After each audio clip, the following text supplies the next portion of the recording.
Apple iCloud security tips you haven't heard before. How to stay safe and 10 quick steps. Keep in mind that even though iCloud is generally secure and useful when it comes to storing images, videos, MP3 files, and contact details, it remains susceptible to intrusion by sophisticated cybercriminals. Find out today how to triple or quadruple hedge your device and data against unauthorized access, dissemination, and sale. Implement these 10 quick steps now so you can continue using your iPhone or other Apple device securely without compromising your most sensitive information.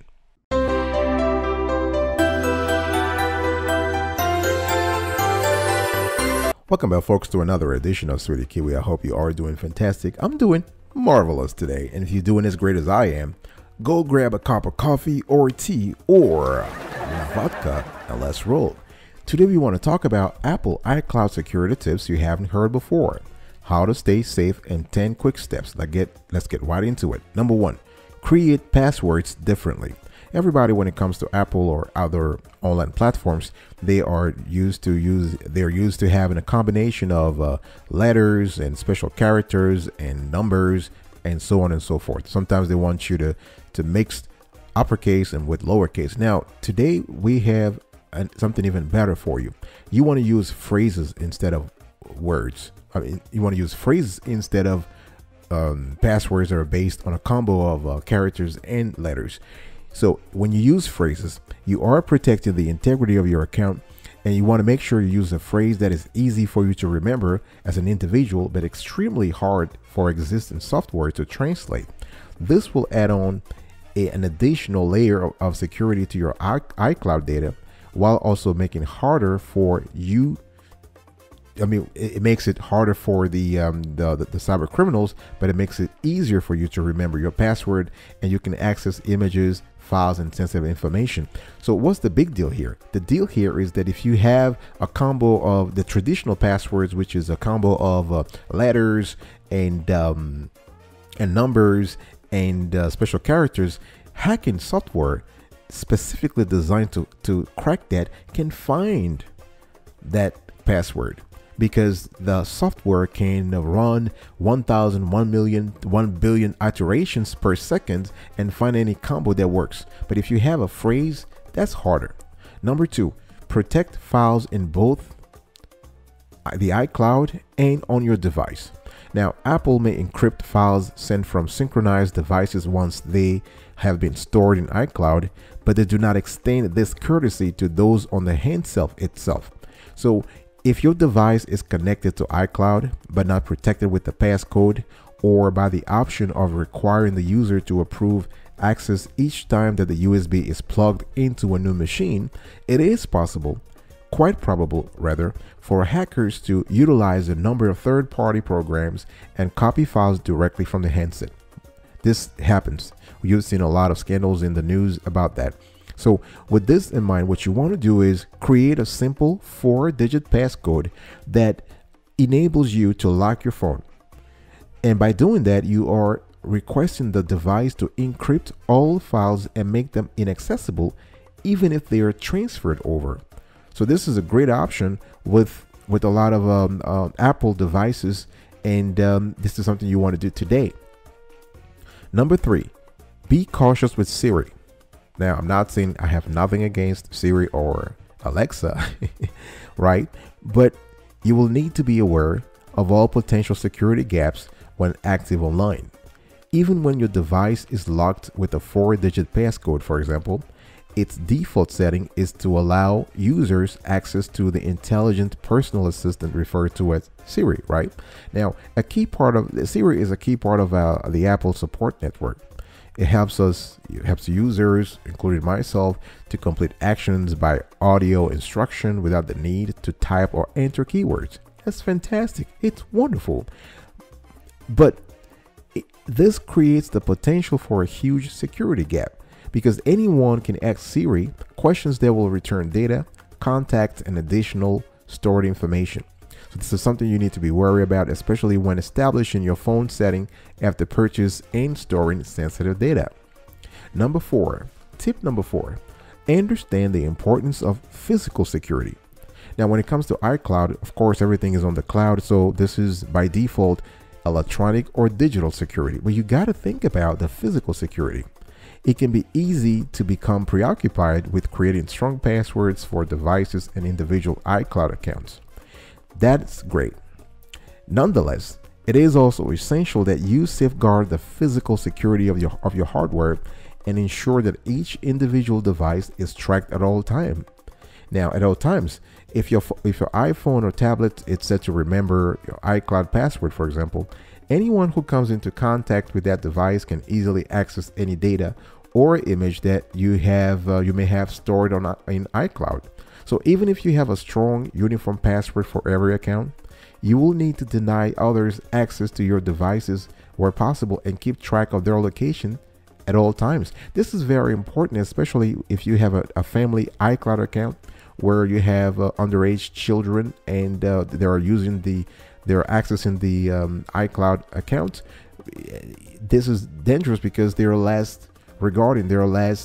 conscious of the digitally conscious behaviors that are needed, right? So if you store family vacation pics or videos or birthday videos on your iCloud account, you want to safeguard also the physical security of the devices. I'll be right back right after this. Don't go anywhere.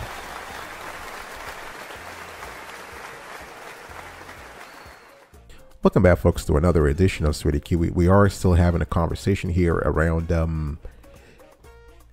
Apple's iCloud security tips and those you haven't heard before, and how to stay safe in 10 quick steps.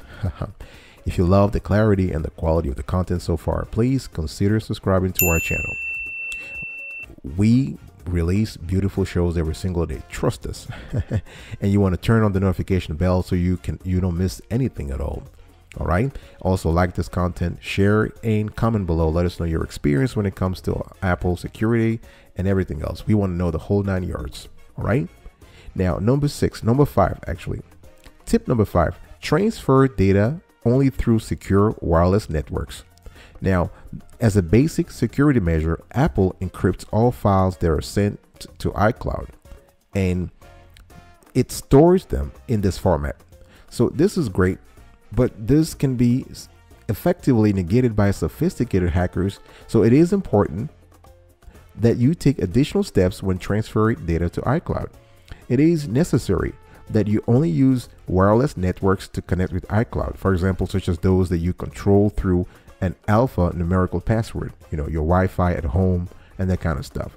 Never transfer data to iCloud in a public hotspot, all right, in a public Wi-Fi hotspot. Number 6, set your phone to automatically wipe data if too many unsuccessful access attempts are made.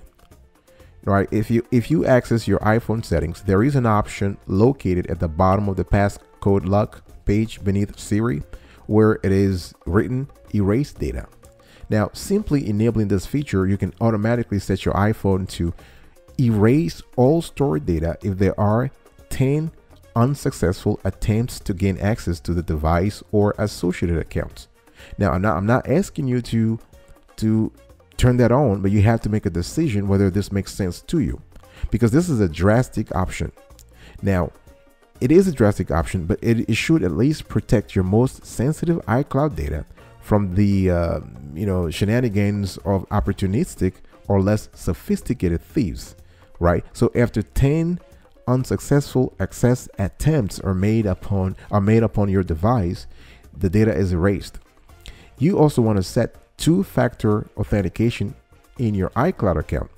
Now, we've already talked about the vulnerability of passwords. I told you about the fact that you have nowadays sophisticated software that can crack the code if you have a combo of digits and letters and special characters. You have sophisticated software that can run millions of iterations per second and find the right combination after a while. So there is a vulnerability there.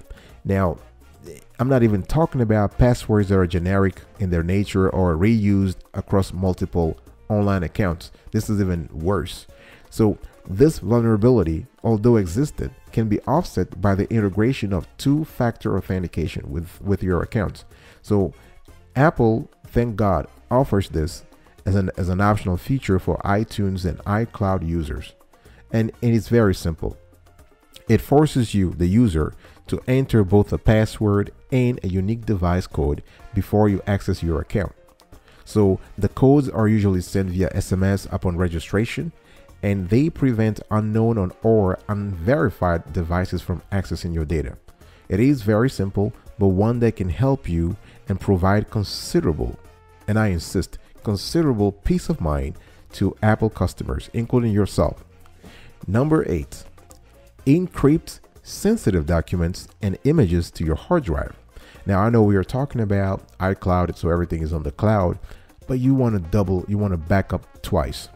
You never know what's happening there on iCloud. Apple has very sophisticated protection, the mechanisms around there, so the risk is kind of low. However, you never know.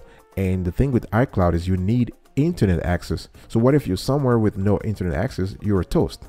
So it is worth encrypting all synced and sensitive data that exists on your hard drive. So you want to save it, but you want to encrypt it. That way, if something happens, you have no internet access, you can still avail yourself of your data, right? So while the encrypted files in iCloud may be relatively secure, this means little if they're openly accessible through your hard drive. So smartphone, handset, or tablet device.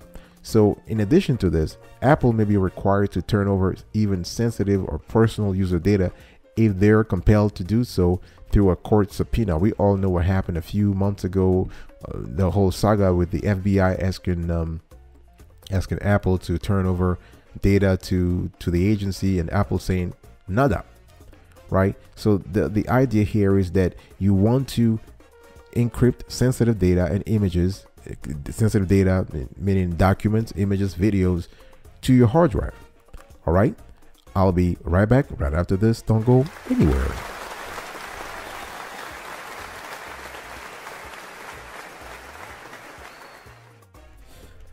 Welcome back, folks, to another edition of Sweetie Kiwi. We're still having a conversation around Apple iCloud security tips you haven't heard before, how to stay safe in 10 quick steps. I've given you 8 quick steps before. I'm going to give you the last 2.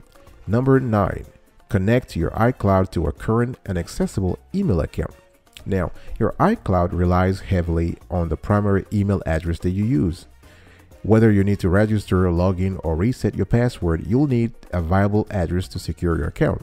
So it is, as a consequence, crucial that the iCloud you have, your iCloud account, is always associated with a current and accessible email account rather than one that is now inactive. So this is something you have to check periodically to make sure that the primary and secondary email accounts are active.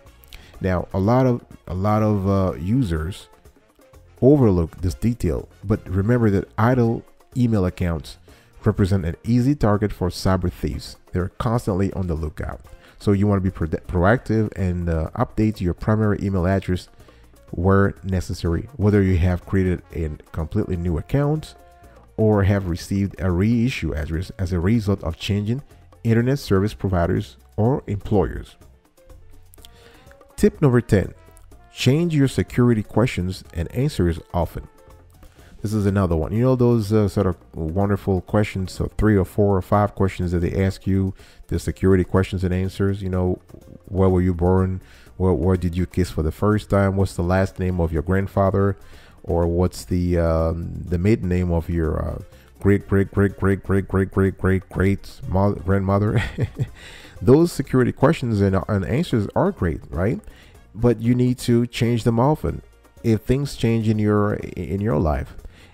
Online users are often urged to regularly refresh their account passwords in order to negate the threat posed by hackers.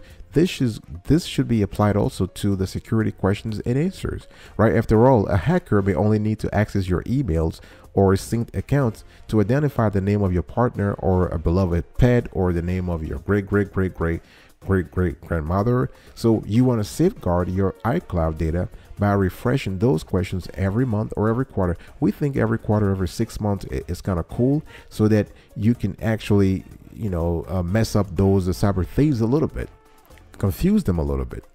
All right, so this is it, folks, the 10 tips The 10 tips you can use to secure your Apple iCloud here are: number 1, create passwords differently. 2, protect files both in iCloud and your device. Be cautious with SIRI. Understand the importance of physical security. Transfer data only through secured wireless networks. Set your phone to automatically wipe data if too many unsuccessful access attempts are made. Set 2-factor authentication in your account. Encrypt sensitive documents and images to your hard drive. Connect your iCloud to your current and accessible email account. And change your security questions and answers often. Thank you so much for listening to us today. It was a great show. I will talk to you next time, but until then, remember, stay marvelous.